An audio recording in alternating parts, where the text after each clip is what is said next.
Hello and welcome to WarHQ and our new Warriors of Renown multi-part series, I guess. I'm going to keep doing these until you tell me to shut up, basically, which could be very soon, knowing some of the comments that I get. But today what we're going to be looking at is the Drukhari Witch Fighter. Now, I'm going to say this is one of the best units that the Drukhari has. Correct me if I'm wrong. But I'm going to talk about today why the Drukhari Witch Fighter is a staple of the Drukhari forces, how best to use them, their weaknesses, their strengths, the best obsessions to take with them, the best tactics to use with them, and just potential strategy in general. So if you like Drukhari, you like Drukhari Witch Fighters, then please stay tuned. Now let's take a start by looking at the strengths of the Drukhari Witch Fighter. And these are many, and this is why I list them as a warrior of renown. They have a lot more special abilities than your standard Drukhari, and you're going to see why. Okay, so first one is speed. Okay, these guys have a base movement of 8 inches. That means with a full charge, like a full advance with a 6, these guys can get 14-inch movement, which is ridiculous. Okay, the next strength that they have is their ability to get an invulnerability save of 4+ when they are engaged in melee combat. So they don't get this normally, but when they are actually in melee combat, they get a 4+ invulnerability save for dodge, which is very, very powerful. The next one is plasma grenades. Anyone who is not using plasma grenades and is a Drukhari player or an elf player is a moron. Okay, plasma grenades, these guys do not have any ranged weaponry. So the plasma grenade enables you to get D6 strength 4 attacks at -1 AP for free.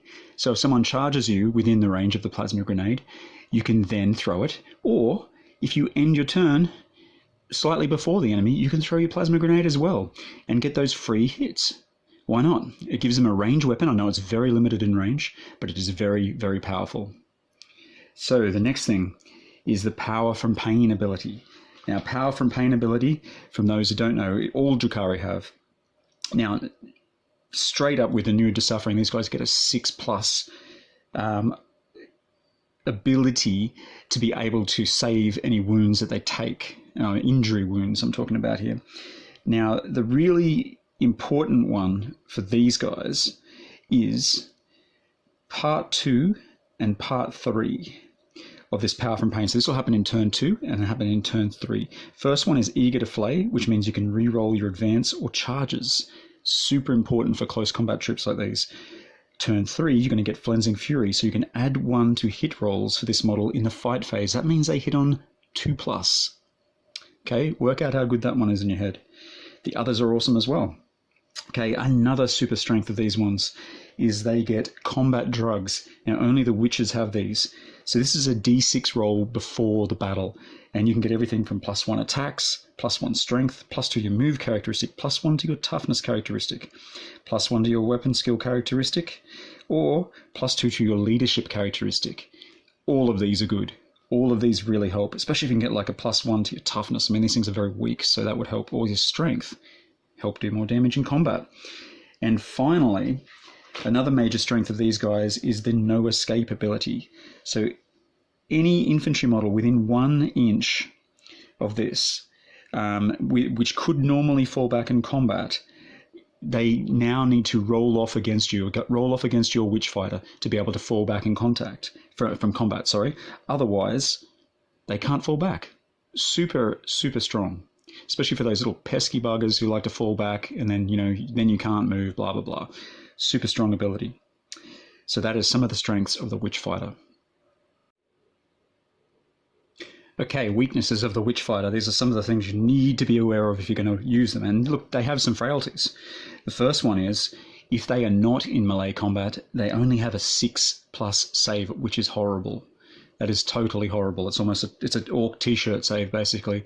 So you're wanting to get these guys into close combat. If at all you are in the open, you need to be behind cover and obscured or blocked from line of sight as a bare minimum. Don't just rush these guys in there out in the open. You will die to enemy fire and you will die easily. Okay, second weakness is No shooting at all, besides the plasma grenade that these guys have, which I mentioned before, and how awesome that is. These guys have no ranged ability beyond that. That's a huge weakness. Close combat. So next weakness is they are frail pansy elves. Yes, like all elves, they have a 3 toughness, 1 wound, and are super easy to kill. Now these things become much harder to kill when they are engaged in melee combat, as we've already gone through. But beyond that, they are super easy to kill. Therefore, as I stated before, you must always be hidden from line of sight before you get engaged into combat, or at least obscured. Otherwise, you will suffer losses, and you will suffer them badly. Let's examine the weapons available to the witch fighters. So, the first combination we're going to look at is called Hydra Gauntlets. So here they are here. This is our little Hydra Gauntlet lass. As you can see here, just some gloves basically with spikes. But they are AP -1 strength user, damage 1, and each time the bearer fights, it can make 1 additional attack with this weapon. It can also re-roll failed wound rolls, which is super important when you have a low strength weapon like this. The second combination we're going to look at is the Razor Flails. Now, sorry, this one isn't painted. This is the one I use the least, and I've broken it like a numbnut. So, these are our Razor Flails. Now, the Razor Flails themselves have the following characteristics. So, they are Strength User, -1 AP, 1 damage. Now, it gets an additional attack with the weapon every turn, and you can re-roll failed hit rolls for this weapon. This is the reason I don't take these, because these guys are already really good at hitting things. Okay, so, especially when you get to that turn 3 and, you're basically hitting on 2+, you're not going to miss much. So that is probably why it's my least favorite option. And the last option, and probably the best one, in my opinion, is the Shardnet. That's not it. Is the Shardnet and Impaler. Now, check out this bad boy. This is Strength User, -1 AP, and 2 damage. The 2 damage being the operative figure that stands out here. And the bearer gets +1 to their attack again. So all of these guys are going to have a base of 3 attack.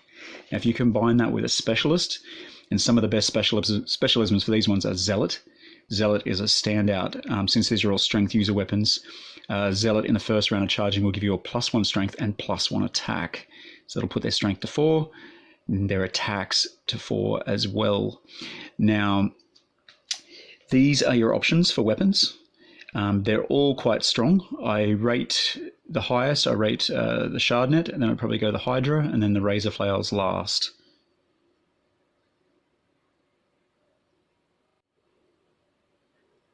Let's examine the Drukhari obsessions, or the sub-factions which would best benefit a team which is centered around your witch fighters. Now, let's throw a couple out straight away. The Cult of the Red Grief, useless. All it does is re-roll charge rolls for this model. You already get this for free with your Power from Pain abilities from turn 2. So I don't rate that one at all. The Cult of Strife, this is, you gain 1 additional attack in the fight phase with a model in your kill team if it was charged, or made a pile-in move granted by a heroic intervention commander, whatever. Okay, this one is okay. I'm going to rate this as probably the second best one. You already have a lot of attacks. So this is why I think the best one is the Cult of the Cursed Blade. And this is the one that I always tend to rely on with my witch fighters. This gives you +1 strength, which these guys really need. And in addition, you can also subtract 1 from your nerve tests, which makes them harder to break as well. So, I think this is really powerful, and I think the Cult of the Cursed Blade is your best option around a team centered around these witch fighters. What we're going to examine now is the best Drukhari tactics that could couple with these witch fighters. Like, which ones would be the best? And I've chosen 4, which I think are amazing. First one is Architect of Pain. Now, this one, you get +1 to your Power from Pain ability. So basically, what that means is, if you're on round 2 and you've got the charge rerolls, then what you can do is you can use this for 1 CP, and you can make it into the turn 3 one, which is +1 to your close combat ability to hit in melee combat. Amazing, good one. Okay, next one, Lightning Fast Reactions. Okay, so this basically gives, if you put this on one of these models, it gives the enemy a -1 shooting ability to hit them. Pretty important if you're out in the open. Next one, Bloodied Grace. This one makes them go from a 3 to a 6-inch consolidation, which makes them as good as Harlequins with their special ability, their mask form. So that's really handy and really good if you just wax the first dude that you race into, then you can consolidate into another enemy model, which is really, really important. And probably my favorite one is Murderous Rivalry. Now this costs 2 CP, but basically enables any 2 models that ended in melee combat within 4 inches of each other to fight. So that means that you could choose, if 2 of these guys got in, you could choose both of them to fight before the enemy gets to fight, which is awesome. Like imagine doing both the rounds, like say with the Shard Net and the Hydra Gauntlets before your enemy even gets to fight. That is super powerful. So they're my 4 top choices for the Witch Fighter. So there you have the Witch Fighters. Here's a couple of these little suckers again with really bad visual, as you've come accustomed to, until I can get myself something better than this crappy phone. Now, as you can see, these guys are very, very fast. They've got lots of options available to them, some solid tactics, really good weapons, and you get them into combat and they are hard to kill. Easily on par with Harlequins. They're a fantastic unit. So if you like Witch Fighters as much as I do, you think that they're a warrior of renown, like I call them, or they're just plain shit, let me know down in the comments below. I'd love to hear back from you. I hope you've enjoyed this episode. I'm going to do a few more of these Warriors of Renown. I'm going to pick some of the teams that I like to play. Just pick one of the units from each of these and just talk about them. I think it's an important thing. I haven't seen anyone do this before, so yeah, let me know if you like this sort of content. Please like, comment, and subscribe to WarHQ. We really love your support, and we hope you have a great day. My name is Lucius, and for now, I'm signing out.